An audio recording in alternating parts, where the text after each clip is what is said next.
بسم اللہ الرحمن الرحیم. ناظرین، میں ہوں عبدالباسط. السلام علیکم. آپ دیکھ رہے ہیں ڈی سائفر. نواز شریف صاحب چوتھی بار پرائم منسٹر بنتے بنتے رہ گئے، اور اسی کے ساتھ اسحاق ڈار صاحب 5ویں دفعہ پاکستان کے وزیر خزانہ بنتے بنتے رہ گئے. بہت سے لوگوں نے اس پہ اللہ تعالیٰ کا شکر بھی ادا کیا، کیونکہ پیچھے جو 5 دفعے وہ وزیر خزانہ رہے، کچھ حالات اتنے بہتر نہیں رہے پاکستان کے. بہرحال ان کی اپنی ایک کہانی ہے، لیکن جنرل عمومی خیال یہی ہے کہ پاکستان کی جو اقتصادی صورتحال ہے وہ کچھ بہتر نہیں ہو سکی، اور خاص طور پہ پیچھے جو 16 ماہ وہ رہے پی ڈی ایم کی حکومت میں، تو پرابلمز مزید گھمبیر ہوئے، اور کسی کو نہیں سوچ پا رہا تھا کہ اب اس دلدل سے نکلیں کس طرح. جو ایک گرداب میں ہم پھنس گئے ہیں، اس سے کیسے نکلا جائے. تو اب نئی حکومت آئی ہے، اور محمد اورنگزیب صاحب وزیر خزانہ بنے ہیں ہمارے، اور یہ پہلے سربراہ رہے ہیں ایچ بی ایل کے، حبیب بینک لمیٹڈ کے. اس سے پہلے ان کا بڑا وسیع بینکنگ میں تجربہ ہے. جے پی مورگن میں بھی رہے ہیں سنگاپور میں، اس کے علاوہ سٹی بینک میں بھی رہے ہیں، ہالینڈ میں بھی رہے ہیں. تو ایک لحاظ سے بڑا تجربہ لے کر آ رہے ہیں، اور اپنی جب سے یہ ایچ بی ایل کو ہیڈ کر رہے تھے، اس میں انہوں نے ایچ بی ایل کو کافی اوپر لے کر آئے. تو لوگوں کو بہت سی توقعات ہیں، سوشل میڈیا پہ ان کے بارے میں بہت کچھ مل جاتا ہے، اس لیے ان کے کہنے میں تو کچھ نہیں کہنا چاہیے. تو اصل بات تو یہ ہے کہ ڈیلیوری کہ آیا اگلے 5 سالوں میں اگر یہ حکومت رہ جاتی ہے، چل جاتی ہے، تو کیا یہ ڈیلیور کر پائیں گے، پاکستان کی معیشت کو کسی راہ لگا جائیں گے. اصل بات تو یہی ہے. تو آج ان تمام چیزوں کا احاطہ کرنے کے لیے، ڈسکس کرنے کے لیے میرے ساتھ پاکستان کا جانا پہچانا نام ہارون شریف صاحب میرے ساتھ موجود ہیں. اکانومسٹ ہیں، اور یہ بورڈ آف انویسٹمنٹ کے چیئرمین بھی رہے ہیں. Thank you very much Haroon sahib once again gracing Decipher. آپ بھی لگتا ہے بہت خوش لگ رہے ہیں محمد اورنگزیب کے وزیر خزانہ بننے پہ. کارپوریٹ سیکٹر بڑا خوش ہے. کارپوریٹ سیکٹر سے کوئی آ گیا جی، وہ ان کی برادری ہے. ہمیں تو ڈیلیوری چاہیے حضور. لوگوں کو کس طرح مطمئن کریں کہ جی ٹھیک ہے، اب ان کے حالات ہی بدلیں گے.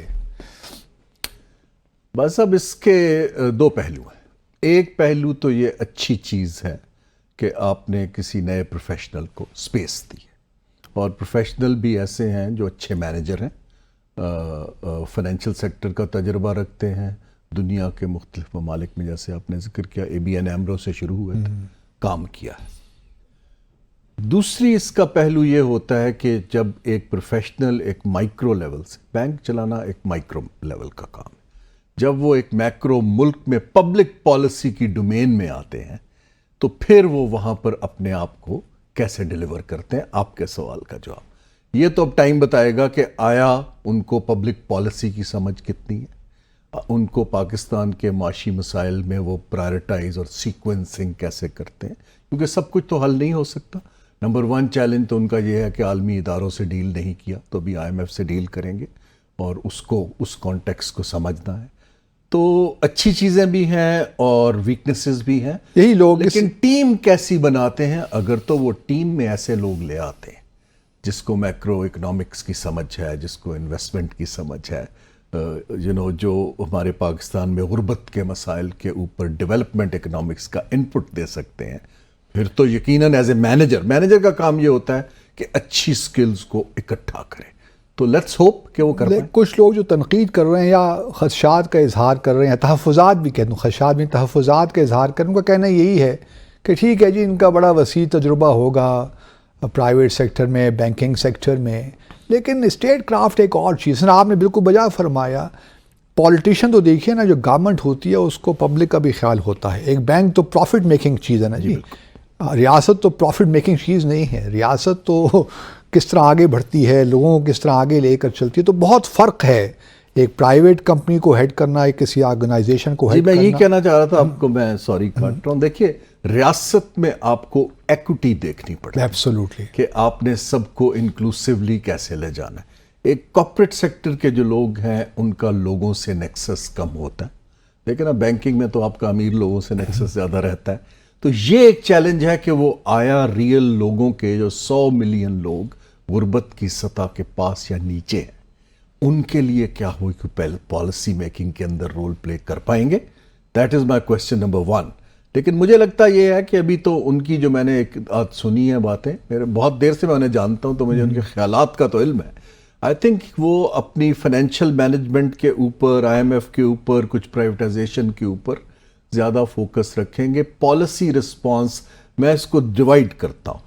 حکومت کا رسپانس ہمارے اکنامک چیلنجز کا ٹرانزیکشنل رہے گا، وہ ٹرانزیکشنل رہے گا جی، نہ کہ پالیسی رہے گا. اوکے. سو مجھے جو ابھی اگلے 2-3 سال دکھ رہا ہے. لیکن ایک اور مسئلہ بھی ہے، ہمارے جو عام لوگ ہیں، ایک مجھ جیسا ایک لیمن، وہ یہ بھی دیکھتا ہے کہ یہ وہ لوگ ہیں جو ایچسن کالج میں پڑھے. ایچسن کالج میں پڑھنا بساتے خود کوئی بری بات نہیں ہے، اللہ تعالیٰ جس کو موقع دے پڑھے. لیکن یہ وہ ایلیٹ کلاس ہے، اشرافیہ کی کلاس ہے، جس کو یہ پتہ نہیں ہے کہ عام لوگوں کے مسائل ہیں کیا. ایک جب پولیٹیشین مثال کے طور پر وزیر خزانہ بنتا ہے تو اس کو معلوم ہوتا ہے کہ یار کیا مسائل ہیں. اس لیے ہمارے معین قریشی صاحب بھی آئے، اس کے بعد شوکت ترین صاحب بھی آئے، شوکت عزیز صاحب بھی آئے، پھر اور بھی بہت سے لوگ، اسحاق ڈار صاحب بھی بیسیکلی جو ہیں وہ بھی ایلیٹ کلاس سے ہی تعلق رکھتے ہیں. اب یہ بھی آ جائیں گے تو کیا فرق پڑ جائے گا؟ دیکھیے میرا جو تجربہ ہے، یا جس طرح میں نے انسٹیٹیوشنل اکنامکس اور پبلک پالیسی کو جس نظر سے میں دیکھتا ہوں، میرے حساب سے پروفیشنلز کو، ہمارے جیسوں کو، ٹیکنوکریٹس کو وزیر نہیں بننا چاہیے. اوکے. اور اس کی ایک سب سے بڑی ریزن یہی ہے کہ آپ کسی کنسٹیچوئنسی کو جواب دہ نہیں ہیں، جو پبلک بٹ کنسٹیچوئنسی. ان کو سینیٹر تو بنا دیا جائے گا نا. لیکن سینیٹر پبلک ریپ تو ایز سچ ڈائریکٹلی نہیں. پارلیمنٹ کا ایسا تو ہے نا. جی، اگر وہ ہو جائیں تو ایک آپ کو ایٹ لیسٹ لیجیٹیمیسی، وہ تو بنانا پڑے گا کیونکہ اس کے بغیر وہ فائنانس منسٹر رہ نہیں سکتے. جی ہاں. دوسری چیز اس کے اندر زیادہ اہم یہ ہے کہ جو پولیٹیشین ہے اس کا کام یہ ہوتا ہے، دیکھیں وزارت ایک پولیٹیکل منصب ہے، اور ان کا کام ہے کہ اپنے کلیگز کے ساتھ کیبنٹ میں، کمیٹیز میں کنسنسس بلڈ کریں، خاص طور پہ کولیشن میں. میں آپ کو مثال دیتا ہوں، جو کولیشن کا سب سے بڑا پارٹنر ہے وہ پرائیویٹائزیشن پہ بلیو نہیں کرتا. Peoples Party you man. آپ ہسٹری اس کی دیکھ لیں. بالکل. اب یہ کیسے کنسنسس بلڈ کر پائیں گے؟ یہ ایک چیلنج جو ہے جو ٹیکنوکریٹ کے لیے بہت مشکل ہے. لیکن ایک سیاستدان تو اس کا تو کام ہی یہ ہے کہ انہوں نے ڈیلنگ کرنی ہے. تو میرے حساب سے اگر پروفیشنلز کو آپ ایڈوائزر رکھیں یا اکنامک انسٹیٹیوشنز کا سربراہ لگائیں، آپ اسٹیٹ بینک میں لے آئیں، پرائیویٹائزیشن کمیشن میں لے آئیں، BOI میں لے آئیں، rather than giving them a political portfolio جہاں پر زیادہ کام پبلک پالیسی اور کنسنسس بلڈ کرنا ہے، پولیٹیکل کنسنسس. تو محمد اورنگزیب صاحب کو بھی تو اس بات کا احساس اور ادراک تو ہوگا کہ وہ ایک بہت بڑا چیلنج قبول کرنے جا رہے ہیں. تو اگر وہ ڈیلیور نہ کر پائے تو ان کا بھی تو دیکھیں نا ایک بڑا السٹریس کریئر ہے ان کا. جی ایبسلیوٹلی. ایک آپ کی ریپوٹیشن بھی ہے، اس کو پریزرو کرنا. اس لیے میں کہہ رہا ہوں کہ ایز اے مینیجر اگر وہ اچھی مضبوط ٹیم بنا پاتے ہیں ان کو سپورٹ. لیکن ٹیم اگر بنا، اس میں دیکھیں کوئی شک نہیں ہے کہ ان کا جو انتخاب ہے ایز فائنانس منسٹر وہ شاید پیورلی پولیٹیکل ڈیسیشن نہیں ہے یا اکنامک. آپ اس میں آبویسلی کچھ اور بھی ویریبلز شامل ہیں اس میں. دیکھیں جی، ایک تو PMLN کے ساتھ ان کا، کیونکہ ان پارٹیوں کے پاس چونکہ وزیر خزانہ ہے. سب سے افسوسناک بات تو بس صاحب یہ ہے کہ ہمارا معاشی چیلنج ہر بندہ کہتا ہے کہ سب سے زیادہ اس وقت توجہ طلب ہے. اس کے بعد سیاسی پارٹیوں کے اندر کوئی اکنامک لیڈرشپ نہیں ہے، انہوں نے کوئی پلاننگ نہیں کی ہے. اسی وجہ سے ان کو باہر سے لوگوں کو لانا پڑ رہا ہے. تو محمد اورنگزیب صاحب کا PMLN کے ساتھ ان کی فیملی کا بڑا پرانا تعلق ہے. سو ان کو جانتے ہیں، یہ نہیں ہے کہ وہ اسٹرینجر کو لا رہے. سو لیکن ان کا وہی ہے کہ ٹرسٹڈ ایک ان کا آدمی ہے. لیکن اب پروفیشنل بھی ہے. لیکن وہی میں عرض کر رہا ہوں کہ کارپوریٹ سیکٹر کی کمپنی چلانا اور اسٹیٹ چلانا دو بڑی مختلف چیزیں ہیں، اور یہ چیلنج آئی پرے فار ہم کہ وہ اس پہ پورا اتریں اور ڈیلیور کریں. لیکن یہ اس وقت جو میں دیکھ رہا ہوں چیلنج، جو مجھے ڈر ہے کہ جو پاکستان میں 2% گروتھ کے اوپر آپ 250 ملین لوگوں کو روزگار کے اور اکنامک مواقع نہیں دے سکتے. اگر آپ انہوں نے آتی 2-3 باتیں کی. ایک تو انہوں نے کہا کہ مجھے لانگ ٹرم IMF کا سپورٹ چاہیے. اس کا مطلب یہ ہے کہ آپ فسکل ڈسپلن سٹیبلٹی میں رہیں گے، کیونکہ IMF کا تو کام ہی بیل آؤٹ ہے. آپ گروتھ کے ریوائیول کی طرف آپ کا جانا مشکل ہوگا. گروتھ کا ریوائیول کے بغیر آپ BISP کے اوپر ملک نہیں چلا سکتے. لوگ کمائیں گے، ویلتھ کریشن ہوگی، اکنامک گروتھ ہوگی تو آپ لوگوں کو روزگار دے سکیں گے نا. 30 لاکھ بچے اور بچیاں لیبر مارکیٹ میں ہر سال آ رہے ہیں، ان کے لیے 7% گروتھ چاہیے، 2% نہیں چاہیے. تو پھر how will he manage every thing? Because یہاں پہ دیکھیں نا پالیٹکس بھی تو ہے نا. اب صرف IMF کی بات سن کے تو آپ ملک نہیں چلا سکتے. شہباز شریف صاحب نے اگلا انتخابات آنے ان کو بھی تو ذہن میں رکھنا ہے نا کہ کس طرح پنجاب میں پھر وہ جیتیں اور فیڈرل میں پھر وہ حکومت بنائیں. تو سیاستدان تو صرف یہ نہیں، ٹھیک ہے پہلے 3 مہینے وہ مشکل فیصلے لے پائیں گے، لیکن اس کے بعد آہستہ آہستہ وہ سارے فیصلے پولیٹیکل ہوں گے. جی مجھے بہت مشکل ٹائم نظر آ رہا ہے سیاسی جو بھی اس وقت ایلیٹ ہے اس کے لیے. ایک تو سگنلز پہ میں تھوڑا سا مجھے تعجب ہوا ہے. ایک طرف تو میسج یہ دیا جا رہا ہے کہ آپ نے اس وقت لون نہیں لینے، ہم انویسٹمنٹ مانگ رہے ہیں، ہم نے پرائیویٹائز کرنا ہے. اس کے بعد آپ نے علیم خان صاحب کو انویسٹمنٹ اور پرائیویٹائزیشن کا وزیر لگا دیا جن کا اس کا کوئی تجربہ نہیں ہے. I respect him as a politician. انہوں نے اس میں اپنا کام کیا. Even as a businessman بھی he is doing well, I believe. لیکن بزنس مین بھی I'm sure وہ اپنے ریل اسٹیٹ کے آدمی ہیں، لیکن ان کا کام یہ ٹیکنیکل اداروں کو سربراہ نہیں کرنا. تو وہ سگنل مارکیٹ سگنل لیتی ہیں. تو اس کا مطلب اور وہ کور لیڈرشپ جو ہے PMLN کی اس کا حصہ بھی نہیں ہے، کولیشن ہے. تو یہ چیزیں سگنلز ہیں. تو ہمیں چاہیے کہ 3-4 ایسے لوگ لاتے پروفیشنلز ان اداروں میں جو مارکیٹ کا کانفیڈنس لے پاتے کہ جی اس بندے کے پاس تو آ گئے ہیں تو now we are in safe hands. ابھی یہ تجربے نئے لوگ ہیں، آپ نے ان کو بڑے پورٹ فولیو دیے ہیں، let's see what they do. تو یہ ایک رسک فیکٹر اس کے اندر ضرور میں عرض کر رہا ہوں. مارکیٹ کاشسلی رہیں گی، دیکھیں گے 6-8 ماہ پھر ریاکٹ کریں گے. تو آپ کا خیال کچھ یہ بھی ہے کہ Ishaq Dar though he is now our foreign minister will continue to influence our economic policies in one way or another because he is very close to the political leadership. جی ان کا بہت پارٹی کے اندر تو بہت اثر و رسوخ ہے اور بڑے میاں صاحب کے ساتھ تو ٹوٹل کانفیڈنس بھی ہے. دیکھیں اگر تو یہ اگین اورنگزیب اور یہ تھوڑی بہت کنسلٹ کر لیتے ہیں اور ایک پیج پر آتے ہیں تو اچھا، لیکن اگر کمپیٹ کرنا شروع کر دیتے ہیں that would be very unfortunate.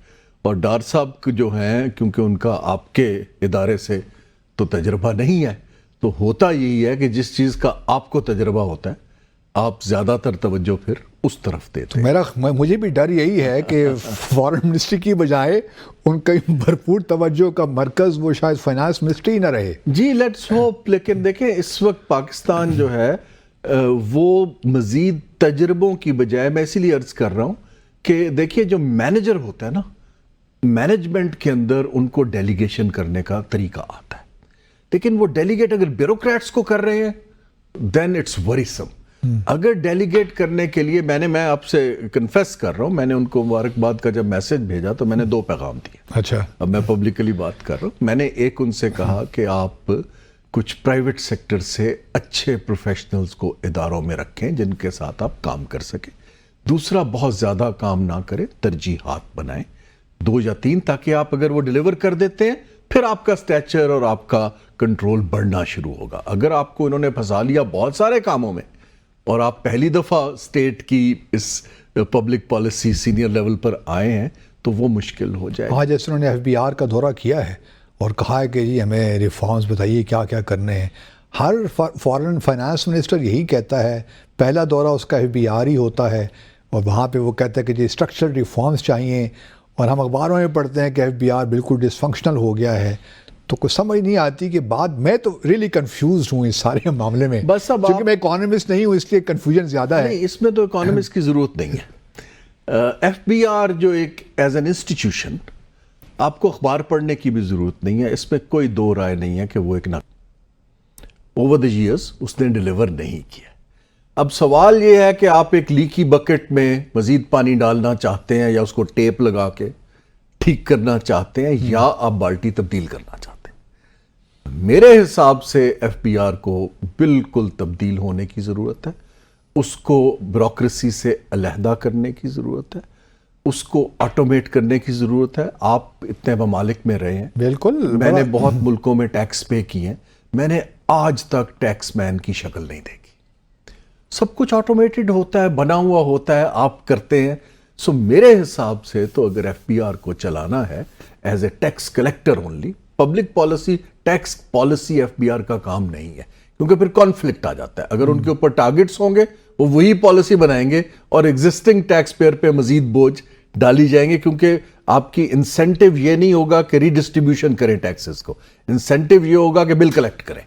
سو اس وقت ایف بی آر کے اوپر بھی آپ کو بالکل ایک نئی مینجمنٹ دینی چاہیے with a free hand and mandate, کیونکہ یہ کام اس طرح یہ مشین تو نہیں چل رہی. تو یہ محمد اورنگزیب صاحب دیکھیں پہلا دھچکا تو ان کی ریپوٹیشن کو یہ لگا کہ وہ پاکستانی نہیں تھی, شہریت نہیں تھی ان کے پاس, ڈچ شہری تھے, اور فوری طور پہ ان کو پھر کابینہ نے فیصلہ کیا کہ دوبارہ پاکستانی بنائے. پہلا دھچکا تو یہ ریپوٹیشن کو لگ جاتا ہے نا, عوام تک تو یہ بات پہنچ جاتی ہے کہ یار یہ کیسے لوگ ہیں جو ان کو وزیر خزانہ بنا رہے ہیں اور ان کو یہ معلوم نہیں ہے کہ آیا وہ پاکستانی شہری بھی ہیں کہ نہیں. تو پہلے تو دھچکا یہیں سے لگ گیا. تو یہ چیزیں تو سیاسی پارٹی کو ان کو بناتے وقت پہلے سوچنی چاہیے تھی. مجھے لگتا یہ ہے کہ یہ تھوڑی آفٹر تھاٹ. اچھا, there was a deep tussle کہ کس نے بننا ہے. مطلب Ishaq Dar you think he was still interested to become finance minister? Why wouldn't he be? Because after his so many failures in the past. وہ تو آپ کہہ رہے ہیں. اچھا, وہ نہیں مانتے ابھی. I am very serious. وہ کہتے ہیں کہ میں نے پاکستان کو ایک مشکلات سے نکالا ہے. I think he remains very confident کہ جو وہ کر رہے تھے وہ ٹھیک ہے, ان کا اسکول آف تھاٹ ٹھیک ہے. اور اسی لیے آپ دیکھیں کہ وہ کسی نئے بندے کو اپنی ٹیم میں نہیں لاتے, ہمیشہ ٹرسٹڈ پرانے بیوروکریٹس کو رکھتے ہیں جن کے ساتھ ان کا کمفرٹ لیول ہے. دیکھیں مسئلہ یہ ہے کہ ود آل سنسیریٹی اس وقت ہمیں ہماری سیاسی جماعتوں کو بینکر میں, اکاؤنٹنٹ میں اور اکانومسٹ میں فرق کا نہیں علم. آپ ذرا لوگوں کو بتا دیجیے آج یہ فرق, کیونکہ ہم جیسے لوگ بھی شاید نہیں سمجھتے. ہم بھی کہتے ہیں جی بینکر جو ہے وہ اکانومسٹ ہی ہوتا ہے. جی, میں عرض یہ کرنا چاہ رہا ہوں کہ, اور یہ میں پہلے کہتا جاؤں کہ فائنانس منسٹر کو اکانومسٹ ہونے کی ضرورت نہیں ہے. ٹھیک, منسٹر کا کام سیاسی بھی ہے, مینجمنٹ کا بھی ہے. تو اس وقت یہ کام بہت کرٹیکل ہے. ہاں, ان کو یہ سمجھ ہونی چاہیے کہ بھی میں کسی ایسے بندے سے بات کروں اگر خود نہیں مجھے پتا, جو مجھے بتا سکے کہ دنیا میں اس وقت اکنامک تھیوری کیا کہہ رہی ہے. اگر اکنامک تھیوری کہہ رہی ہے کہ مارکیٹس کو اوپن کرنا ہے, اکنامک تھیوری کہہ رہی ہے کہ آپ نے امپورٹس کو کرب نہیں کرنا ہے, اکنامک تھیوری کہہ رہی ہے کہ ڈالر روپی کی پیرٹی کو آپ نے مارکیٹ بیسڈ رکھنا ہے, اگر آپ کو ان چیزوں کی سمجھ نہیں ہے تو پھر آپ اپنے طریقے سے کام کرتے ہیں, اپنے ٹرانزیکشنز کر کے پاپولزم کی طرف چلے جاتے ہیں. میں بار بار منموہن سنگھ صاحب کی مثال دیتا ہوں کہ انہوں نے یہی کام ایز این اکانومسٹ سیاسی جماعتوں کے سامنے رکھا تھا 90 کی دہائی میں کہ جی آپ کے پاس دو چوائسز ہیں, یا تو پیچ ورک کرتے رہیں جو ہم کر رہے ہیں, اور ادھر سے پکڑ لیا 6 مہینے بائے کر لیے, 8 ماہ کا بیل آؤٹ لے لیا, اس کو پولیٹیکلی بیچا. دیکھیں نا جی, سی پیک آیا, انفراسٹرکچر آیا, اس کو ہم نے سیاسی طور پہ بیچا کہ آپ کے سب مسائل کا گیم چینجر حل یہی ہے. ہم پاپولزم میں لے جاتے ہیں ان کو, انفیکٹ اس کو نیگیٹو پھر بعد میں امپیکٹ آتا ہے. تو اگر تو اس طرح جانا ہے تو یہ زیادہ دیر معاملہ نہیں چلے گا. انہوں نے کہا اگر آپ نے صحیح رستے پہ چلنا ہے تو پھر آپ کو کچھ سیاسی کاسٹ پے کرنی پڑے گی. آپ کو یاد ہے بی جے پی الیکشن ہار گئی تھی, لیکن اس زمانے دیکھیں نا, اس وقت جو منموہن سنگھ کی آپ نے بات کی تو اس کو وزیر اعظم نصیر راؤ کی فل سپورٹ تھی. یہاں پہ شاید یہ معاملہ اس طرح ہوگا نہیں ہوگا. شہباز شریف صاحب, ادھر سے پھر صدر زرداری صاحب, جو پولیٹیکل ہماری انوائرمنٹ ہے وہ شاید اتنی کنڈیوسیو نہیں ہے ان چیزوں کے لیے. اس طرح آپ نے شروع میں فرمایا کوalition گورنمنٹ کی اپنی ڈائنامکس ہوتی ہیں. دیکھیے بھائی صاحب, میں بہت عرصے سے مختلف ممالک میں انٹرنیشنل اداروں کے تھرو کام کرتا رہا ہوں اور پاکستان سے بھی کرتا رہا ہوں. اتفاق یہ ہے کہ جو اس وقت لوگ اہم عہدوں پر ہیں, صدارت پر یا وزیر اعظم پر, ان سب سے میں نے ڈیل کیا ہے ایز انٹرنیشنل ادارے کی طرف سے. میرا جو تجربہ یہ ہے کہ وہ یہ ریفارم مائنڈڈ لوگ نہیں ہیں. یہ اسٹیٹس کو کی فورس نہیں, یہ پروجیکٹس چاہتے ہیں. اچھا, پروجیکٹس چاہتے ہیں. ان کے دماغ میں اکنامکس از اے پروجیکٹ. جب آپ کہتے ہیں کہ آپ کو, بلکہ میں بار بار ان سے کہتا تھا کہ جی زیادہ کام کرنا ریفارم نہیں ہوتا, کچھ کاموں کو بند کرنا وہ ریفارم ہوتا ہے. دیکھیں نا, اس چیز میں وہ بلیو نہیں کرتے. جب آپ ان سے پبلک پالیسی کی بات کرتے ہیں تو فرینکلی آپ کا آئی کانٹیکٹ سے پتہ لگتا ہے انٹرسٹ لیول بہت کم ہے. جب آپ ٹرانزیکشن کی بات کرتے ہیں کہ جی یہ اتنا بجٹ ہے, یہ پروجیکٹ لگا لیں, سڑک بنا لیں, پل بنا لیں, پورٹ بنا لیں, suddenly their eyes lit up because ان کو یا تو یہ کام آتا ہے یا ان کا انٹرسٹ ٹرانزیکشنز غالباً ان کا خیال ہے کہ سیاسی طور پر زیادہ ویزیبل ہیں, بکتی ہیں. میں کوئی نیگیٹیوٹی کی طرف نہیں جا رہا, لیکن میں یہ بات کر رہا ہوں کہ ان کا یہ فزیکل انفراسٹرکچر کے اوپر خاص طور پہ پی ایم ایل این کا بہت زیادہ زور ہے. اب فزیکل انفراسٹرکچر کے لیے پیسہ کہاں سے آئے گا؟ دیکھیے نا, اگر آپ چین سے بھی لیں گے بیسیکلی تو ڈیٹ ایڈ کریں گے. سو اب بڑی مشکل صورتحال ہے, تو کچھ کاٹیں گے تو پھر ہی آگے چلے گا. ابھی اتنی موٹر ویز بننی ہے جو انتخابی, ہم نے تقاریر سنی, ہر شہر سے موٹر وے نکلے گی, تو یہ کیسے ہوگا؟ اور ہر ڈسٹرکٹ میں کینسر. بھائی صاحب آن اے سیریس نوٹ, آپ کو بھی میڈیا میں اور سب کو ایک اپنے آپ سے اور لوگوں سے یہ سوال ریز کرنا ہے کہ جب ہم موٹر وے بناتے ہیں, مثلا لاہور اور اسلام آباد کی موٹر وے, کبھی کسی نے اس کا اکنامک ریٹرن کیلکولیٹ کیا؟ دیکھیں نا, آپ نے پبلک کا پیسہ لگایا ہے, اس کا کوئی ریٹرن آنا چاہیے. ریٹرن انفراسٹرکچر کا جو ریئل ہوتا ہے وہ تب آتا ہے جب یہ انفراسٹرکچر پرائیویٹ کیپٹل کو اپنے دائمیں اٹریکٹ کرتا ہے. آئی مین انڈسٹریز بنتی ہیں, آپ کی انڈسٹریز بنتی ہیں, ٹرانسپورٹ کمپنیز بنتی ہیں, ہوٹلز بنتے ہیں, تو آپ لیکن سروس اسٹیشن تو بہت بنے ہیں. وہ تو یہ موٹر وے کار والے کو سرو کرنے کے لیے بنی, جو پہلے ہی بہت اچھی طرح سروڈ ہے. نہیں, اب تو ان کو اچھی اور جگہ ملی. سو یہ جو بن رہی ہیں چیزیں, جو ریسٹ ایریاز ہیں, ریسٹورانٹس ہیں, آپ کے گیس اسٹیشنز ہیں, یہ امیر آدمی کو سرو کرنے کے لیے, ایلیٹ کو, کہ وہ اچھی طرح کار چلائیں اور موج کریں. بالکل. وہ جو لوگوں کے لیے روزگار کریٹ ہونا ہے, شہر نئے ڈیولپ ہونے ہیں, اکنامک زون بننے ہیں, وہ پرائیویٹ سیکٹر نے دلچسپی نہیں لی کیونکہ حکومت نے کوئی انسینٹیوز اس سائٹ پہ نہیں دیے. تو اب ہمیں یہ سوچنا ہے کہ انفراسٹرکچر الون انکلوڈنگ سی پیک, جو ہمارا 35 ارب ڈالر کا انفراسٹرکچر ہے, وہ ایک بریلینٹ اپرچونٹی ہے کہ اگر اب آپ ایسی پالیسی بنائیں کہ پرائیویٹ کیپٹل ادھر آنا شروع ہو. سو ہمیں یہ سوچنا ہے, اکنامک کوریڈورز, بات سب میں اس پہ کلوز کرتا ہوں, 40% فیل ہو جاتے ہیں اسی وجہ سے کہ وہ آپ ایک پاپولسٹ صرف انفراسٹرکچر دکھانا چاہتے ہیں کہ ہم نے یہ بنا, نہ کہ اس کو آپ ایک اکنامک گیم اکنامک حصہ بنائیں. Very true. ناظرین, ایک مختصر سا وقفہ لیتے ہیں اور واپس آ کر میں ہارون شریف صاحب سے آئی ایم ایف کے متعلق یہ بات کروں گا, اور پھر جو حکومت نے ایک نئی کمیٹی تشکیل دی ہے کہ فسکل ذرا بیلنس آ جائے, اخراجات کم کیے جائیں, اس پہ پھر ذرا بات کرتے ہیں. ہمارے ساتھ رہیے. ویلکم بیک ناظرین. اچھا اپنے ہارون صاحب, یہ تو جو آئی ایم ایف کا پروگرام چل رہی ہے تو کمپلیٹ ہو ہی جائے گا, اس میں تو آپ کوئی رکاوٹ نہیں دیکھ رہے. اس گو کہ اس وقت آئی ایم ایف کے باہر ان کے آفس ہیں واشنگٹن ڈی سی میں, احتجاج بھی ہو رہا ہے پاکستانیوں کا. آج انہوں نے افطاری شاید وہیں پہ کی ان کے آفس کے سامنے. تو اور ابھی آج آئی ایم ایف کا ڈیلیگیشن ملا بھی ہے ہمارے نئے فائنانس منسٹر کے ساتھ, تو اس میں تو کوئی رکاوٹ نہیں دیکھ رہے آپ. دیکھیے, پہلی بات تو یہ پروگرام نہیں ہے, یہ ایک اسٹینڈ بائی ارینجمنٹ ہے, اور یہ ارینجمنٹ تب ہی ہوتا ہے جب ان کو ذہن میں ہوتا ہے کہ لانگ ٹرم پروگرام اس کو فالو کرے گا. وہ انتظار کر رہے تھے کہ کوئی حکومت آئے اور ہم پروگرام بنائیں. دوسری چیز سمجھنے کی بار بار یہ ہے کہ جب حکومت آئی ایم ایف پروگرام کر کے کریڈٹ لیتی ہے تو وہ اصل میں تو خاصی شرمندگی کی بات ہے, کیونکہ آپ ایک بیل آؤٹ بار بار لے رہے ہیں. سو اس وقت جو ہے, جو میں چاہتا تھا کہ اگر سیاسی پارٹیاں مل کے اپنا ایک home grown programme I M F کے سامنے رکھتی کہ بھئی اب ہم نے جو سسٹینیبل گروتھ کی طرف جانے کے یہ 4 راستے ڈھونڈے, آپ ہم سے اگری کریں کہ آپ اس میں کس کو اگری کرتے ہیں تاکہ آپ کا پروگرام اس کے ساتھ. لیکن چارٹر آف اکانومی تو ہو ہی نہیں سکا نا, مسئلہ یہ ہوا. نہیں جی, وہ چارٹر آف اکانومی تو ایگزسٹ ہی نہیں کرتا نا. دیکھیں, میں آپ سے کہتا ہوں کہ باسط صاحب آئیے ایک چارٹر آف اکانومی سائن کرتے ہیں, ہو ہی نہیں نا, وہ ہو ہی نہیں سکتا. نہیں, لیکن آپ پہلے ایک کوئی چارٹر تو بناتے ہیں نا. ہاں, مطلب فنڈامنٹلز اس کے. آپ خالی بات سے تو نہیں بناتے. یہ میں عرض کر رہا ہوں کہ آپ کو آئی ایم ایف سے ان ممالک نے اچھا ڈیل کیا ہے جنہوں نے اپنے پروگرام پہ ان کو اگری کیا ہے.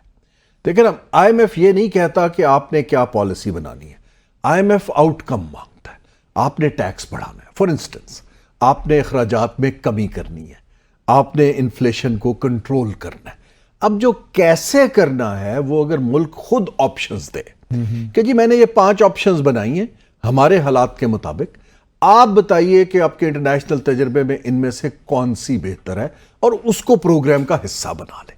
پھر ایک برابری کی لیول پہ ڈائیلاگ ہوتا ہے تاکہ وہ پروگرام آپ کی گروتھ کی طرف جاتا ہے. اگر آپ کہیں کہ جی ہم مر رہے ہیں، بل نہیں پے ہو رہا، خدا کا واسطہ ہے پیسے دے دو، جو کرنا ہے سائن کرا لو، دیٹ از ویری ڈینجرس. تو جب ایک ٹیم نے ہوم ورک نہیں کیا ہوتا تو ہم آئی ایم ایف کا ایک کٹ پیسٹ والا کہیں اور کا نہیں. تو اب یہ 24th پروگرام جو آئے گا، جی بالکل، ایکسٹینڈڈ جو فیسلٹی ہے، فنڈ فیسلٹی، اس میں اب ایک میں آج سن رہا تھا اور پڑھ بھی رہا تھا کہ آئی ایم ایف نے یہ بھی سجیسٹ کیا ہے کہ جو آپ کا نیشنل فائنانس کمیشن ایوارڈ ہے اس کو بھی آپ تبدیل کریں، جو 57% جو پروونسز کو ہم دیتے ہیں اس کو کم کریں. یہ شاید 2010 میں کیا گیا تھا کانسٹیٹیوشن. اب اس کے لیے کانسٹیٹیوشن میں تبدیلی کرنا بہت ضروری ہے. تو یہ کس طرح ہوگا؟ کیونکہ جس طرح آپ نے پہلے بھی کہا کہ جو کوalition کی ایک مین جو پارٹی ہے وہ تو پرائیویٹائزیشن کے بھی خلاف ہے اور یہ نیشنل فائنانس کمیشن کے ایوارڈ کی تبدیلی کے بھی خلاف. ایبسلیوٹلی، بلکہ ڈائی ہارڈ خلاف ہے نا. وہ تو 18ویں امینڈمنٹ کے خالق ہے. ایبسلیوٹلی، تو وہ تو نہیں مانیں گے. اب سوال یہ پیدا ہوتا ہے کہ اس وقت یہ امبیلنس کیوں ہے؟ دیکھیں یہ امبیلنس 2 وجوہات سے. ایک تو ہوا کہ ہم نے 18ویں امینڈمنٹ میں ساری چیزیں صوبوں کو ٹرانسفر کر دی، فسکل بھی پاورز بھی ان کو دے دی، اور لیکن مطلب یہ ذرا لوگوں کو سمجھانے کے لیے آپ بتا دیجئے کہ فیڈرل جو ٹیکسز ہیں ان کا 57% جو ہم پروونسز کو دے دیتا ہے فیڈریشن. یہ جو پول ہے نا جی، ڈویزبل پول کہلاتا ہے، جس میں ٹیکس کا بھی آتا ہے، نان ٹیکس بھی، سارا ریونیو ٹھیک آتا ہے. سرکار اس کے اندر سے 58% صوبوں کو دے دیتی ہے. سرکار کے پاس 42% بچ جاتا ہے. اس کو وہ پھر ان کے 3 بڑے ہیڈ ہیں. سود کی پیمنٹ جو آپ نے قرض کی دینی ہے، جو کہ آپ کے بجٹ کا تقریباً 55% حصہ بن چکا ہے. آپ نے حکومت کی تنخواہیں دینی ہے، فوج کی تنخواہیں دینی ہے. ایکچولی آپ سود دینے کے بعد آپ کے پاس پیسے ختم ہو جاتے. تو اب آئی ایم ایف ہم سے یہ کہہ رہی ہے کہ جی آپ اس کو پھر 47% تک. میرا نہیں خیال آئی ایم ایف یہ کہہ رہا ہے، سجیسٹ کر آئی ایم ایف یہ کہہ رہا ہے کہ آپ اپنے فسکل ارینجمنٹس کو ریویو کریں. یہ ایک ڈسٹورشن دکھائی دیتا ہے. ٹھیک. اور اس کے اندر کچھ جینون چیزیں بھی ہیں. دیکھیں جو صوبے کو سرکار پیسہ دیتا ہے قرض لے کے، وہ گرانٹ کی شکل میں دیتا ہے. ٹھیک. تو صوبے کے اوپر کوئی پریشر نہیں ہے کہ اس پیسے کو ری پے کرنا ہے. دیکھیں نا، وہ تو فیڈرل گورنمنٹ نے دینا ہے. اب وہ پیسہ چلا گیا، فیڈرل گورنمنٹ کے پاس اگر ٹیکسز نہیں آ رہے ہیں، صوبہ اب مثلا انڈسٹری جو ہے وہ ایک ڈیوالٹ سبجیکٹ ہے، ایجوکیشن جو ہے وہ ایک ڈیوالٹ سبجیکٹ ہے، صوبے کا ہے کام. ٹورزم جو ہے وہ صوبے کا کام ہے. کیش ٹرانسفر، سوشل پروٹیکشن 18ویں امینڈمنٹ میں صوبے کا کام ہے. اب یہ سارے کام فیڈریشن خود کر رہا ہے تو اس کا تو پیسہ خرچ ہوگا نا جی. تو یا تو آپ اپنے ارینجمنٹس کو ریویو کر لیں. ویسے آپ کو شاید میں کچھ نمبرز دیتا ہوں جی پلیز. کہ 70s میں بھٹو صاحب کے زمانے میں صوبے جو تھے ان کو تقریباً 72% پیسہ جاتا تھا فیڈریشن سے. فیڈریشن. اچھا. 72%. 72 جی. لوکل گورنمنٹس بھی آپریشنل تھی. ٹھیک ہے. اور جو فیڈریشن تھی 4% وہ رکھتی تھی کلیکشن چارجز، کیونکہ وہ ٹیکس کلیکٹ کرتے تھے. 76 ہو گیا. 24% سے آپ کا اسلام آباد چلتا تھا. ٹھیک ہے. Very interesting. اس کے بعد آپ مارشل لا میں چلے گئے. بائی دا ٹائم 1988، 10 سال آپ آگے چلے جائیں، آیا تو تقریباً یہ ایکویشن ریورس ہو گئی. اوکے. کہ اسلام آباد کا خرچہ تقریباً 70% ہو گیا اور صوبوں کے پاس صرف 30% رہ گیا. اب اور یہ چلتا رہا، مشرف صاحب کے دور میں بھی چلتا رہا. اب اس سائیکل کو ریورس کر کے ہم یہ 57% پر دوبارہ لائے ہیں. ہوتا یہ ہے کہ جو پاور ہے وہ بجٹ سینٹرک بن جاتی ہے کہ پیسہ ایکسٹریکٹ کرتی ہے. اب اتنے بڑے ملک کو آپ اسلام آباد سے تو نہیں چلا سکتے. تو آئی ایم ایف میں نے ڈیٹیل دیکھی، میرا خیال ہے انہوں نے یہ کہا ہوگا کہ ان ارینجمنٹس کو ریویو کریں بیکاز یہ سسٹینیبل نہیں ہے. اب وہ آپ آئینی تبدیلی سے کرتے ہیں یا ایڈمنسٹریٹو کرتے ہیں, یا یہاں کچھ فیڈریشن اپنا کام کرے باقی کام چھوڑ دے, سڑکیں بنانی چھوڑ دے, پل بنانے چھوڑ دے, یونیورسٹیوں کی بلڈنگیں کھڑی کرنی پروونسز کو چھوڑ دے, ان کو کرنے دیں, اور ان کو ٹارگیٹس دیں, اور ان کو گرانٹس کو آپ ریڈو کریں تاکہ ان پہ پریشر آئے. اچھا, اب یہ حکومت نے آتے ہی ایک اور بڑا انٹرسٹنگ فیصلہ کیا, constitution of committee for reducing federal government expenditures. یہ 11 مارچ کو جی بنی ہے کمیٹی, اور اس کے جو چیئرمین ہیں وہ ڈپٹی چیئرمین پلاننگ کمیشن ہے جو کہ خود ایک بیوروکریٹ ہیں, جہاں زیب خان صاحب, اور اس کے بعد سیکٹری کیبنٹ ڈویژن ہیں, سیکٹری فائنانس ڈویژن ہیں, مسٹر راشد محبوب لنگریال صاحب ہیں, ڈاکٹر کیسر بنگالی ہیں, ڈاکٹر فروخ سلیم ہیں, اور مسٹر محمد نوید افتخار ہیں. اب اس کمیٹی کے ٹرمز آف ریفرنس بھی ہیں, جس میں پینشن کا بھی ذکر ہے, پی ایس ڈی پی کا بھی ذکر ہے, اور بھی بہت سی چیزوں کا ذکر ہے کہ کس طرح اخراجات کو کم کیا جائے. اور کہا یہ گیا ہے کہ جی کمیٹی جو ہے ساری جو ہے پرانی پروپوزلز پڑھے اور ایک ہفتے کے اندر اپنی ریکمنڈیشنز بنا کے ہمیں دے. آپ تو پہلے مجھے یہ بتائیے کہ کیا ایک ہفتے میں کچھ ٹینیبل, پیلیٹیبل, ورکیبل ریکمنڈیشنز بن سکتی ہیں؟ بس اب ایکچولی میں آنیسٹلی بتاؤں تو یہ ایک تو کمیٹی بنانا آپ کو پتہ ہے کہ اس کا کیا مقصد ہوتا ہے. اس میں سوال یہ پیدا مجھے نہیں پتا, بتا ہی دی. نہیں, میرا مطلب یہ ہے کہ آپ اس کام کی, جہاں میری یادداشت ہے 10 کمیٹیوں کو تو میں جانتا ہوں. ٹھیک ہے جی, کچھ کا میں حصہ بھی رہا ہوں. ٹھیک. اب سوال یہ پیدا ہوتا ہے کہ ڈاکٹر عشرت حسین کی آپ رپورٹ دیکھ لیں, اس کے اندر یہ سب کچھ لکھا ہوا ہے. ٹھیک ہے, اس کو آپ نے اٹھا کے سائڈ پہ رکھ دیا. اب آپ ایک نئی کمیٹی سے کیا ایکسپیکٹ کر رہے ہیں؟ یہ اچھی بات ہے کہ انہوں نے کہا پرانی رپورٹیں دیکھو. نہیں, بٹ ایک ہفتے میں بنانا میرے لیے ایک مشکل ہفتہ وہ غالباً وزیر اعظم کا انداز ہے, کیونکہ وہ ہر چیز بہت سپیڈ سے کرنا چاہتے ہیں. ایک ہفتہ نہیں, 3 ہفتے میں کر دیں جی. دیکھیں نا مسئلہ لیکن یہ ہے کہ ایک تو اچھی بات ہے کہ صرف 19 وزارتیں دی ہیں. یہ تو فی الحال ہے. کولیشن کے اندر آپ کو پتہ ہے انقریب ویلنگ ڈیلنگ شروع ہو جائے. بالکل. اگر آپ نے حکومت کا خرچ گھٹانا ہے تو کولیشن کو کوئی انسینٹیو نہیں ہے اگر ان کو وزارتیں نہیں ملیں گی. اب یہ چیلنج ہے کہ آپ نے خرچ کہاں سے کم کریں گے. دیکھیں نا, اصل خرچ تو یہ ہے کہ آپ اپنے مینڈیٹ سے بہت زیادہ ایکسپینڈڈ, آپ نے ڈپارٹمنٹ اور سب ڈپارٹمنٹ اور ڈویژنز اور کام کھولے ہوئے ہیں. جو میں نے جو رپورٹس دیکھی تھی اس میں تھا کہ 17 منسٹریز کو فوراً بند کر دیا جائے, جس کی ضرورت نہیں. شاید پیپلز پارٹی کے تو الیکشن منشور کا انہوں نے بات بھی کی تھی, منشور کا حصہ بھی تھا. اب وہ حکومت کا حصہ, انہوں نے وزارت بھی نہیں لی. وہ اسی لیے کہتے ہیں کہ جی ہم تو اگر تو یہ آپ نے نام پڑھے ہیں کیسر بنگالی جو ہیں, وہ تو بالکل صحیح بات کریں گے, یہاں کاٹو, اور وہ تو ڈیفنس ایکسپینڈیچر کا بھی ذکر کریں گے, باقی کا بھی کریں گے. اب یہ حکومت کے اوپر ہے کہ خرچے کہاں سے کم کرتے ہیں. جو آپ کو ایسے سچی مجھے بتائیے, کچھ آپ کو ایک ڈیزائر لگتی ہے کہ جو ایکسپینڈیچر, میں چونکہ خود حکومت کا 36 سال حصہ رہا ہوں, میں نے بڑے قریب سے لوگوں کو دیکھا ہے, کوئی مطلب میں ابھی بھی کسی گورنمنٹ آفس میں جاتا ہوں تو مجھے سارے کمروں کی لائٹس آن لگتی ہیں, تمام ایئر کنڈیشنز آن رکھے ہوتے ہیں, اس میں کوئی بیٹھا ہو نہ بیٹھا ہو, ایک بے حسی کا عالم ہے.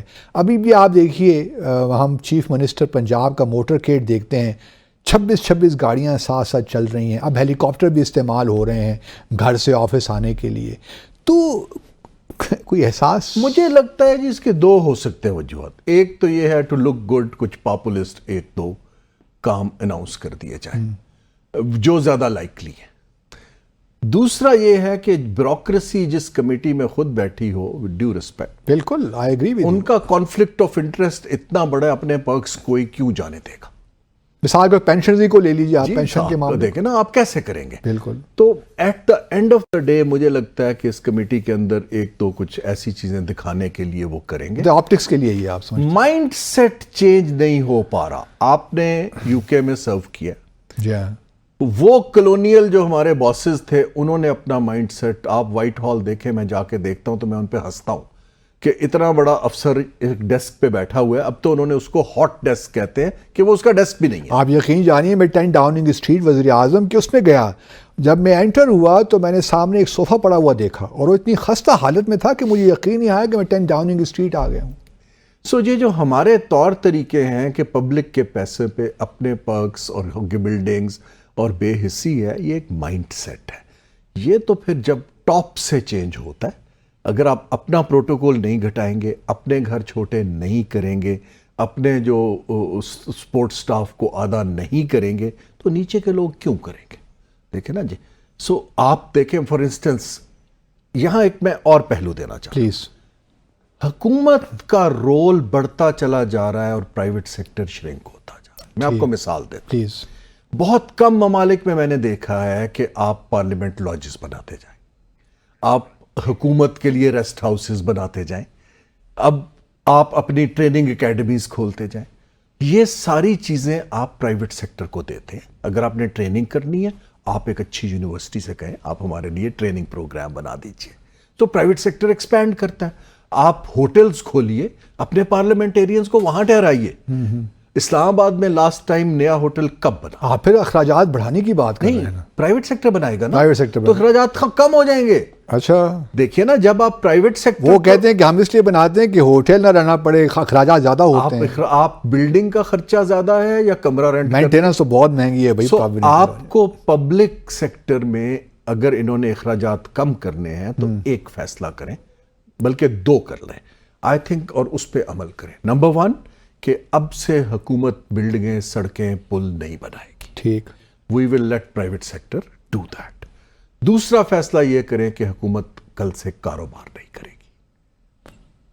کل سے کاروبار نہیں کرے گی، اس پہ دوبارہ آتے ہیں، وقفے کی ضرورت ہے. بالکل ٹھیک ہے. ناظرین مختصر سا وقفہ لیتے ہیں اور پھر آ کر اسی گفتگو کو جاری رکھتے ہیں. ہمارے ساتھ رہیے.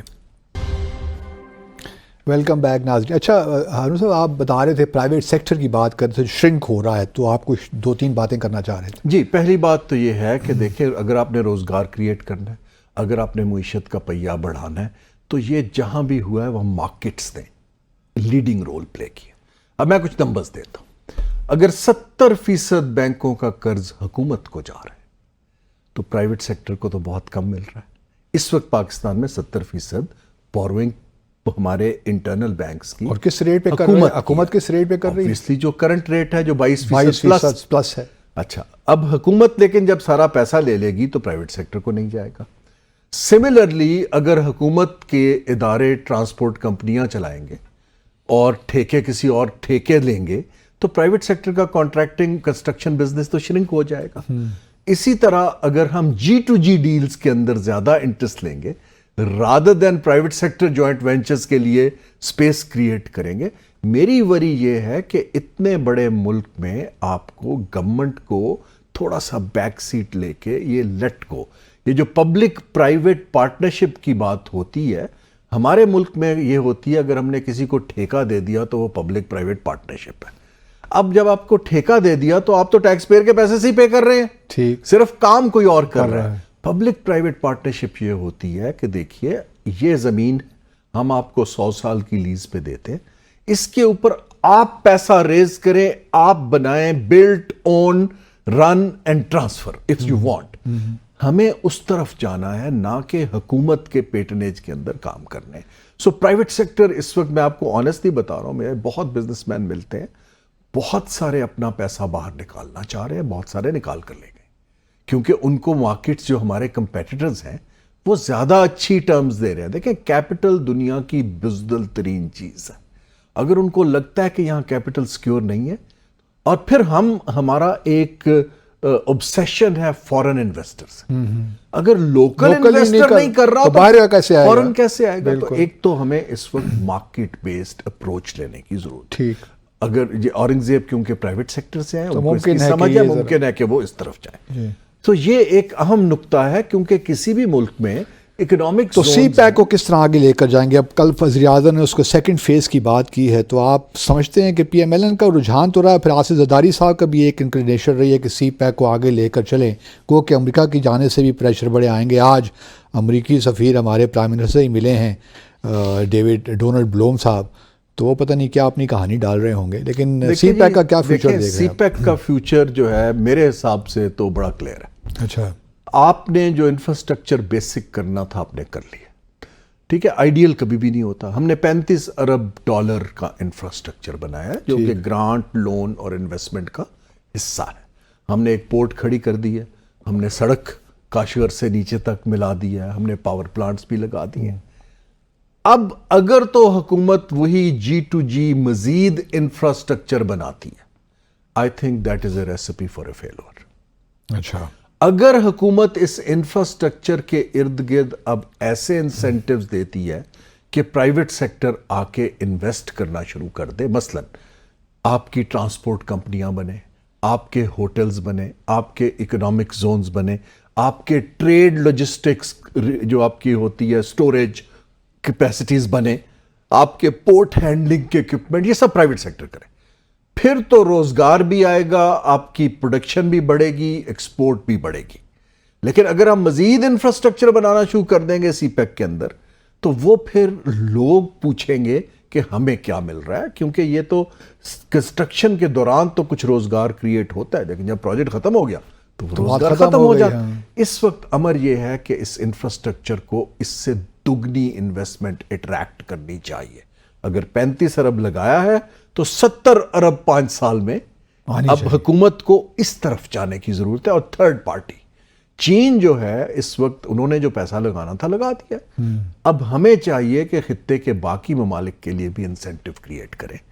ابھی تک ایک لوگوں کے اندر تاثر ہے کہ یہ ایک بائی لیٹرل کوریڈور, صرف چین اس پہ کام کرے گا, صرف بس یہ کاشغر سے گوادر تک کا معاملہ ہے. ہمیں اس کو اب اوپن کرنے کی ضرورت ہے. لیکن ابھی محمد اورنگزیب صاحب کی اس تقریر میں کہہ رہے تھے کہ انہوں نے چائنا کے ساتھ SUVs وغیرہ بنائی اور پھر وہ کینیا شاید ایکسپورٹ کی پاکستان سے. جی, وہ ان کی چینگن جو کمپنی ہے. دیکھیں یہ ایک ماڈل بہت اچھا ہے, لیکن ہم یہاں بائی دا وے SUV بناتے نہیں ہیں, ہم صرف پیچ کستے ہیں, ہم اسمبل کرتے ہیں, ہم فون بناتے نہیں ہیں. چلیں یہ بڑی غنیمت ہے جی ان حالات میں. نہیں, پاکستان کی جو انجینئر ہے اس کی کاسٹ اس وقت چین کے انجینئر سے 3 گنا کم ہے.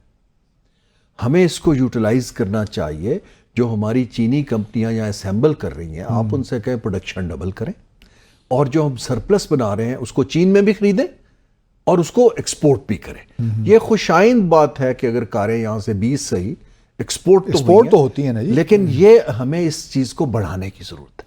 اس سے یہ ہوگا کہ ہمارا فورن ایکسچینج جو ہے, جب نے چین کی جو ری پیمنٹس کرنی ہے وہ وہاں سے لیں اس کو بیچ کے, کیونکہ چین سے میرا جو تجربہ ہے, چینی ہمارے انجینئرنگ بیس سے خاصے خوش ہیں. اچھا, ہمارے جو ہیومن ریسورس ہیں, تو ہمیں اب چین سے سی پیک کا فیز 2 ہے کہ آپ ایکسپورٹ بڑھائیں, آپ سی پیک کے فیز 2 میں ایکسپینشن کریں, اسپیشل اکنامک زونز بنائیں, جوائنٹ وینچرز کریں, کیونکہ ہمارے ملک کی جو کمپنیاں ہیں وہ چینی کمپنیوں سے گھبراتے ہیں کہ وہ چینیز ان کو ڈر ہے آگے ٹیک اوور کر لیں گے.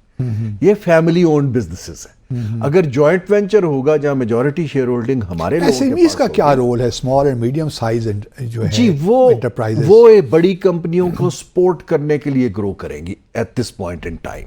چین ہمارے ہاں آپ کو لگتا ہے کہ وہ ایک مومنٹم ہے اس طرف بھی small and medium size enterprise? ہمارے کچھ دیکھیں جی, سب سے بڑی چیز تو یہ ہے کہ ان کے لیے کیونکہ چائنا نے بھی اور بھارت نے جس طرح گرو کیا اسی کے بیسس پہ کیا میرا خیال سب سے بڑی چیز تو یہ ہے کہ SME کے لیے فائنینسنگ اویلیبل نہیں ہے. جو میں نے پہلے عرض کیا, گورنمنٹ لے لیتی ہے 70% قرض گورنمنٹ لے لے گی, تو SME کے لیے تو کچھ نہیں بچا.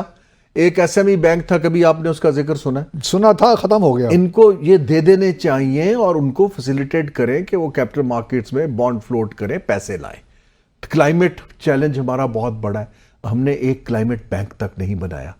یہ گورنمنٹ جب خود سب کچھ کرنے کی کوشش کرتی ہے تو پھر وہ ناکام ہوتے ہیں. SMEs کو, مائکرو انٹرپرائزز کے لیے تو کچھ مائکرو فائنانس کے بینک, درمیان والے کے لیے کچھ نہیں ہے. جب پیسہ ہی نہیں ہے, سکل دینے کی صلاحیت نہیں ہے, اور ہمارا SME اتنا چھوٹا ہے کہ وہ جوائنٹ وینچر چین وین سے نہیں کر سکتا. ان کی تو بیچاروں کی 10 لوگوں کی کمپنی ہے, 15 کی. ہمیں اس وقت ضرورت یہ ہے کہ ایک تو فائنینسنگ کے پولز بنائیں تاکہ حکومت سے پیسہ کم نکلے اور پرائیویٹ سیکٹر کو جائے. میں یہ کہنا آپ تو چنے اکانومسٹ ہیں, لیکن سیاستدانوں کے ساتھ بھی آپ کا بڑا اٹھنا بیٹھنا رہتا ہے. ارون شریف صاحب, آخری سوال میں آپ سے یہ پوچھتا ہوں کہ نواز شریف صاحب کتنے ریلیونٹ ہیں اس سارے معاملات میں, اس ڈسپنسیشن میں؟ وہ ان کی کیا اہمیت ہوگی؟ کیا ایک قائد ہیں PMLN کے, وہ کچھ پیچھے سے کنٹرول کر رہے ہوں گے چیزوں کو, یا کہہ رہے ہوں گے بس اب چھوڑو میری جان جی؟ میرا ذاتی خیال ہے کہ ان کے لیے ایک کولیشن اور پاور ڈائنامکس جس طرح کے پاکستان میں ڈیولپ ہو گئے ہیں, ان کو کنٹرول کرنا خاصا مشکل دکھائی دیتا ہے. اور انہوں نے اس کو بڑا کلوزلی اپنے دوروں میں دیکھا بھی ہے, اور انہوں نے آپ کچھ ان کی سٹیٹمنٹس پڑھے تو انہوں نے کہا تھا کہ اگر 2/3 مجھے نہیں ملتی مجھے تو میرا انٹرسٹ نہیں ہے. میرا خیال ہے کہ وہ ذاتی طور پہ بیک سیٹ اس وقت لیں گے. ان کو ایک بشر تو یہ بھی تھا کہ آپ صدر بن جائیے، صدر کیوں نہیں بنے؟ یہ تو کولیشن کے ڈائنامکس ہیں اور پاور کے ہیں. کیونکہ یہی تھا، یہی ہوا تھا کہ یا تو وزیر اعظم اگر ان کا ہوگا تو پھر پریزیڈنٹ ان کا ہوگا پیپلز پارٹی کا. جی آئی تھنک انہوں نے پریفر کیا کہ پی ایم ایل این کا وزیر اعظم ہو جائے، یہی دکھائی دیتا ہے. اور آئی تھنک ان کا زیادہ انٹرسٹ پنجاب میں ہے، تو وہاں پر انہوں نے اپنی صاحبزادی کو نامینیٹ لانچ کر دیا ہے. تو آئی تھنک ان کے بھائی بھی ہیں، صاحبزادی بھی ہیں، تو ان کی فیملی تو ریپرزینٹڈ ہے. لیکن ان کا ذاتی influence day to day working میں، پالیسی میں مجھے اب کم دکھائی دیتا ہے. اور میں نے تو یہ بھی سنا تھا کہ غالباً وہ پھر سے ولایت بلائے جا رہے ہیں، چلے گئے ہیں. تو آئی تھنک وہ آتے جاتے رہیں گے، لیکن مجھے ان کا اس وقت ڈائریکٹ انفلوئنس شاید اسحاق ڈار کو فارن منسٹر بنانے کا بھی ایک شاید مقصد یہ بھی ہو کہ چلیے جی باہر تو گھومے پھرے، مزے تو کریں نا. جی انہوں نے ساری دنیا دیکھی ہے، جنہوں نے کوئی اب نہیں مزے گھومنا ہے. لیکن یہ جو خاص ہے مجھے تعجب ہوا ہے پورٹ فولیوز پر، کیونکہ جس طرح کی بیک گراؤنڈ ہے لوگوں کی اور جو ان کو پورٹ فولیوز. ایک تو آپ کو علیم خان کا تعجب ہوا. جی میں نے ان کا ذکر کیا. ڈار صاحب کا فارن منسٹری کا تجربہ نہیں ہے، تجربہ بھی نہیں ہے، اور غالباً انٹرسٹ بھی مجھے نہیں پتا، شاید ڈیولپ ہو جائے تو بہت اچھا ہے. آپ اگر باقی بھی جائیں 1 by 1 تو 1-2 کے علاوہ تو فائنانس منسٹر کے جو آپ اوکے ہیں آئی تھنک اوور آل. نہیں جی، ان کو چانس دے رہے ہیں. یہ اس کو ہم کہتے ہیں کہ آپ ایک نئے آدمی کو چانس دے رہے ہیں، جو اچھی بات ہے. لیکن اگر وہ اس کو سپورٹ نہیں ملتی، لیکن اس وقت چانس دینے کا متحمل ہو سکتا ہے پاکستان جس صورتحال میں ہے. جی ان کو چاہیے تھا کہ یہی میں عرض کر رہا ہوں کہ اداروں کے سربراہ مضبوط لگا دیں، تاکہ اگر فائنانس منسٹر 3-4 چیزوں پہ فوکس کریں، کم از کم ایف پی آر اور اسٹیٹ بینک اور ادارے تو چلنا چاہیے. چلیے جی، بہت شکریہ آپ کا. Haroon Sharif is always learning experience talking to you. بہت شکریہ. تو ناظرین اب دیکھتے یہی ہیں کہ محمد اورنگزیب صاحب جو ہارون شریف صاحب نے 2-3 باتیں کہی ہیں اس پہ عمل کرتے ہیں کہ نہیں کرتے، ڈیلیور کر پاتے ہیں نہیں کر پاتے. کیپنگ آور فنگرز کراسڈ. انشاءاللہ کل شب 10 بجے دوبارہ آپ سے ملاقات ہوگی. اپنے اور اپنے ارد گرد رہنے والوں کا خیال رکھیے. اللہ حافظ.